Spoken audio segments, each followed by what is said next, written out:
My name's Sarah Mckay, and I'm going to discuss how gender and sexuality affect our everyday lives. Gender versus sex.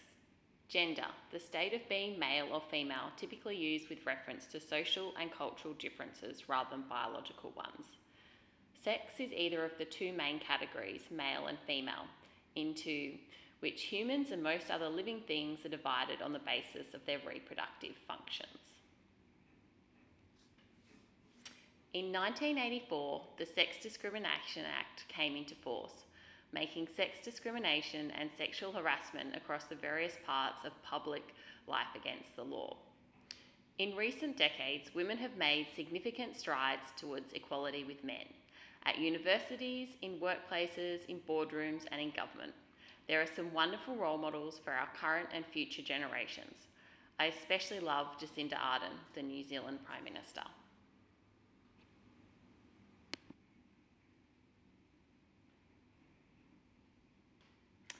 Females are expected to be placid, caring and emotional.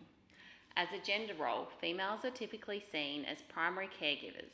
It is assumed females will take time off work to care for a child and also take care of household duties.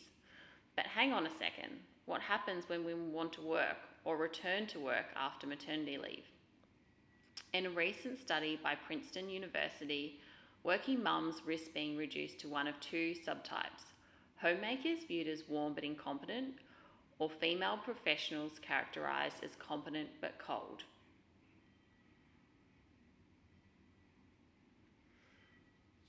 These are some ways in which gender equality affects females in Australia, especially in regards to the workforce.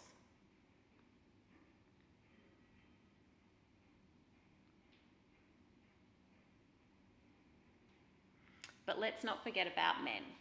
Males are stereotyped to be strong, tough and relatively emotionless. Men are more likely to consume alcohol excessively, more likely to engage in violent and risky behaviours, and less likely to admit pain, seek medical advice, have a strong social network from which to ask for help. Death by suicide among males was 3 times higher than it was for females over the last decade. So, how do we create change and what are some positive role models for gender equality? I'm just going to leave you with this quote. We're all responsible for making gender equality a reality in our workplaces, and this change needs to be led from the top. Real change becomes possible when we have open and challenging conversations about gender equality. Real and positive change, disruptive change, also needs to start with a yes. Thank you for listening to my video.